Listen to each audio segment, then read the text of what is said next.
ஹெர்மூஸ் ஜலசந்தியை கடப்பதற்கு முயற்சி செய்த அமெரிக்க போர்க்கப்பலுக்கு என்ன நடந்தது? இதுதான் ஈரானின் உண்மையான வீரம். இதுதான் ஈரான் மீதுள்ள அமெரிக்காவின் பயம், அமெரிக்காவின் மிகப்பெரிய தோல்வி.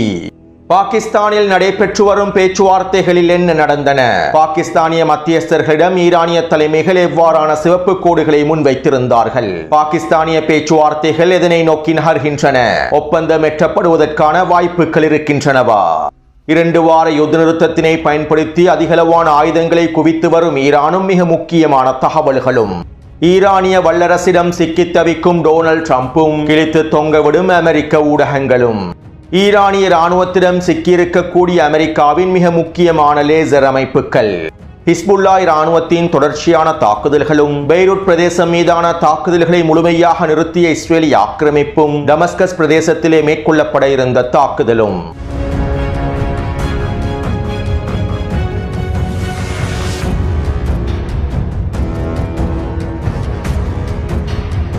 இஸ்ரேலிய ஆக்கிரமிப்பில் இருக்கக்கூடிய மிக முக்கியமான ரப்பியாக, தலைமை ரப்பிகளில் ஒருவராக மைக்கேல் ஹேரி என்கின்ற ரப்பி திகழ்கின்றார். கடந்த சில மாதங்களுக்கு முன்பு மைக்கேல் ஹேரி என்கின்ற மிக முக்கியமான ரப்பி சிரியாவின் டமஸ்கஸ் பிரதேசத்திற்கு விஜயம் செய்துள்ளார். தம்பி ஜூலானியின் தக்ஃபீரி அரசாங்கம் இவருக்கு முழுமையான அனுமதியை வழங்கியதை தொடர்ந்தே இவர் டமஸ்கஸில் இருக்கக்கூடிய யூத குடியேற்றவாசிகளோடு சந்தித்து கலந்துரையாடல்களை மேற்கொண்டிருந்தார். மேலும் டமஸ்கஸில் இருக்கக்கூடிய யூதர்களின் தலைமையகத்தில் இவர் பல வேலை திட்டங்களையும் தொடர்ச்சியாக மேற்கொண்டு வந்துள்ளார்.